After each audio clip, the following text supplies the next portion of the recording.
ఈరోజు జగన్మోహన్ రెడ్డి పొద్దు పర్యటన వెళ్తున్నారు. మంచి పని అది మంచి పని చేస్తున్నాడు. చంద్రబాబు నాయుడు గారికి మళ్ళీ ఓటు బుద్ధి తక్కువై కూడా వేయమని అనుకుంటున్నారండి. ఏం ప్రభుత్వం అసలు అమ్మ ఒడి లేదు, ఏమి లేదు, చెయ్యూత లేదు, ఏదైనా కానీ పట్టించుకుంటుందండి మమ్మల్ని. ఈరోజు ఎలక్షన్ కానీ పెడితే జగన్మోహన్ రెడ్డి గారికి 170 సీట్లు. ఈరోజు జగన్మోహన్ రెడ్డి పొద్దు వెళ్తున్నారు. పొగాకు రైతులకి అండగా ఉంటాను అని చెప్పేసి చెప్పేది ఏముందండి, చెప్తున్నారు కదా, అందరికీ హెల్ప్గా ఉంటే కనుక ఎవరు హెల్ప్ చేస్తారో మళ్ళీ వాళ్ళకే కదా ఎవరైనా ఓటేస్తారు. అంటే భారీ వర్షాలు పడ్డాయి, కూటమి ప్రభుత్వం రైతులను ఆదుకోలేదు, మా ప్రభుత్వం అంటే వైసీపీ వెళ్ళి ఆదుకుంటుంది, వాళ్ళకి అండగా నిలబడతామని చెప్పి జగన్మోహన్ రెడ్డి గారు అంటున్నారు. ఎప్పుడైనా సరే ఒకళ్ళు ముఖ్యమంత్రి అయినప్పుడు ఆపోజిషన్ ఎవరు ఏం చేస్తారు అనేది ఎప్పుడైనా సరే టర్నింగ్. ఇప్పుడు వీళ్ళున్నా వాళ్ళున్నా సరే అపోజిషన్ అనేది స్ట్రాంగ్గా ఉంటేనే బాగుంటుందండి. పాయింట్ రైట్ చేయడానికి అంతే. ఈరోజు జగన్మోహన్ రెడ్డి పొద్దు పర్యటన వెళ్తున్నారు. మంచి పని అది మంచి పని చేస్తున్నాడు. ఎందుకంటే గెలిచిన సంవత్సరం అజా లేదు పజా లేదు, జనం ఇబ్బంది పడుతున్నారు. నాకు అక్కర్లా, నా కుటుంబానికి అక్కర్లా. జనం ఉన్నారు లేనోళ్ళు, వాళ్ళకి ఇవ్వమానండి. చాలామంది ఉద్యోగాలు లేకుండా ఉన్నారు, వాళ్ళకి ఇవ్వమానండి. చదువుకొని ఉన్నారు, అమెరికా ఎందుకు వెళ్ళాలి, హైదరాబాద్ ఎందుకు వెళ్ళాలి, ఎక్కడికి ఎందుకు వెళ్ళాలి, బెంగళూరు. అకాల వర్షాలకి పొగాకు రైతులు మొత్తం నష్టపోయారు. వాళ్ళకి ఇవ్వాలి. ఉద్యోగాలు ఎత్తి విజయవాడలో బోర్డు అన్ని ఉద్యోగాలు ఉన్నాయి, రైల్వే ఉద్యోగాలు ఉన్నాయి, ప్రైవేట్ గవర్నమెంట్ హాస్పిటల్లో కానీ గవర్నమెంట్ వీటిల్లో కానీ బోర్డు అన్ని ఉద్యోగాలు ఉన్నాయి. వాటిలో ఏమనండి ఎత్తే వాళ్ళు మీ పేరు చెప్పుకుంటారు, వాళ్ళ కుటుంబాలు నవ్వుతారు, రోడ్డు మీదకి వస్తారు కదా. ఎందుకని వేరు మీరు మీ గెలిచినప్పుడు గెలవ ముందు ఒక మాట, గెలిచిన ఒక మాట చెప్తారా? చాలా ఇబ్బంది. అది సరైన పద్ధతి కాదు. నాయకత్వానికి ఇదే విజ్ఞప్తి చెప్తున్నాం. లేబర్కి ఉద్యోగాలు వేయండి. వాళ్ళ లేబర్ ఏమన్నా పథకాలు ఇస్తానో అది ఇమ్మడియెంట్గా విడుదల చేయండి. ఈరోజు జగన్మోహన్ రెడ్డి గారు పొద్దు వెళ్తున్నారు. అంటే పొగాకు రైతులకి నష్టపరిహారం ప్రకటించాలి, గిట్టుబాటు ధర లేదు, అకాల వర్షాలు కురిసినా కానీ కూటమి ప్రభుత్వం వాళ్ళు ఇంతవరకు అండగా నిలబడలేదు, ఆదుకోలేదని చెప్పేసి మీరేం చెప్తారు దీని? మరి యథార్థమైనటువంటి పొగాకు రైతులకు అన్యాయం జరగబట్టే కదండి రైతు భరోసా. ఏదన్నా రైతులకు ఏదన్నా న్యాయం జరిగితే ఇప్పుడు యువతలకు ఎగస్ పార్టీ వాళ్ళకు ప్రశ్నించడానికి అధికారం లేదు కదండి. ఇప్పుడు ఆయన వెళ్ళి అబద్ధాలు ఏం చెప్పలేడుగా. జగన్ గారు వెళ్ళి రైతులకు మీకు అన్యాయం జరిగిందని ఆయన ఏం చెప్పలేడుగా. ఆ రైతులు వచ్చి జగన్మోహన్ రెడ్డి గారికి చెప్పలేరు కదా.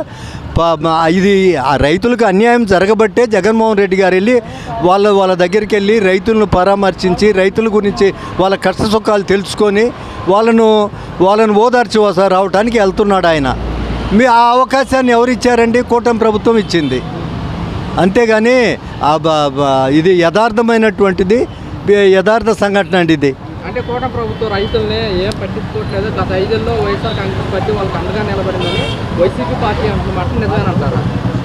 కొంతవరకు నిజమే కదండి. రైతు భరోసా ఇవ్వలేదు, వాళ్ళకు డబ్బులు ఇవ్వలేదు, ఆ పిల్లలకు ఫీజులు ఇవ్వలేదు, రీఎంబర్స్మెంట్ ఇవ్వలేదు.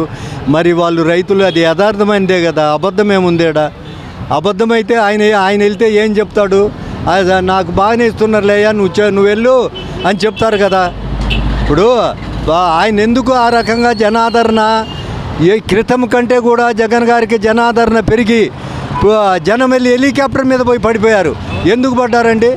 ఒక క్రితంలో బ్రిడ్జి మీద వారధి మీద జగన్మోహన్ రెడ్డి గారు వస్తూ ఉంటే వారధి గడగడ ఊగిపోయిందండి. వారధి మీద నేనున్నాను, ఊగి కింద పడిపోయారు జనం కొంతమంది. ఆ అవకాశము అంత జనాభా ఆదరణ చూసి ఇప్పుడు మీరైనా తెలుసుకొని రేపు జగన్ గారికి మంచి ఆదరణ వస్తుంది, మనం చెయ్యాలి, మనం ఈ పథకాలు అమలు చేయాలి, మనం ఇచ్చిన వాగ్దానాలను నెరవేర్చాలని మీరు చేసి ఉంటే అవతల జగన్మోహన్ రెడ్డి గారికి అవకాశం రాదుగా. అది ఆ అవకాశాన్ని కూటమి ప్రభుత్వం పోగొట్టుకున్నదండి. జగన్మోహన్ రెడ్డి మళ్ళీ ఈసారి మేమే వస్తాము, మా ప్రభుత్వం అధికారంలోకి వస్తుందని ప్రతిసారి చెప్తూ ఉన్నారు. మళ్ళీ వచ్చే అవకాశం ఉంటుందంటారా? ఈ నిమిషాన ఏదైనా కానీ పట్టించుకుంటుందండి మమ్మల్ని. ఎలా ఉందంటారు? పట్టించుకుంటాం అనేది ఏమీ లేదు. మేము తిరిగి ఇళ్ళలో పనులు చేసుకుంటాం. మరి మాకేమో ఆదుకునే మేము పేదవాళ్ళమే, మా పట్టించుకోవాలి, ఉన్నవాళ్ళకే చూస్తున్నారు. అది మా పరిస్థితి ఏంటి? మేము ఇళ్ళల్లో పని చేసి బతుకుతున్నాం, మా ఆయన గారు కానీ నేను కానీ. మరి ఏం చేయాలా? మమ్మల్ని ఆదుకునేవాడు ఎవరు లేదు. ప్రతిదానికి రమ్మంటున్నారు, ఎందుకు మీకు భయపడబోకుండా వచ్చేస్తా అంటారు. ఇప్పుడు ఎన్ని సంవత్సరాలు అయింది అద్దెలుగుండి, అక్కడ 9 నెలలు, అక్కడ 9 ఎన్ని సంవత్సరాలు. రాజునాడులో ఉన్నప్పుడు పెట్టాం, రాలా. మా ఆయన పెన్షన్ పెట్టాను, రాలా. ఏం చేయాలి? అందుకని మొదలు పడేసామండి. రేపు మరి జూన్ 12 చూద్దామంటే మరి అంటున్నారు కదా, చూద్దాం. అది కూడా ఎలా ఉంటుంది. పిల్లలకి తల్లికి వందనం కానివ్వండి, ఇద్దరు మహిళలకు, అదేలేండి, అందరికీ 1,00,000 మంది వరకు కూడా కొత్త పెన్షన్ కూడా ఇస్తామని చెప్పి అదే అవునండి. ఏమంటారు? మన ఇంటికి వచ్చా కాదన్నా పెన్షన్ వద్దని ఏమి రావట్లేదు అన్న. అసలు ఏమి రాసాడో లేదు, ఒక్కొక్కరు చూసి రాస్తున్నారండి, మనుషులు చూసి. మనుషులు మొహాలు చూసి ఇస్తున్నారు. అది తెలుగుదేశంకి వెళ్తామా, అక్కడ కాదు పెడితే ఇప్పుడు లేవు ఇవ్వట్లే అని పంపించేస్తున్నారు. వాళ్ళ దగ్గర మంచిగా ఉన్నవాడికే రోజులు, పేదవాళ్ళకి రోజులే లేవు.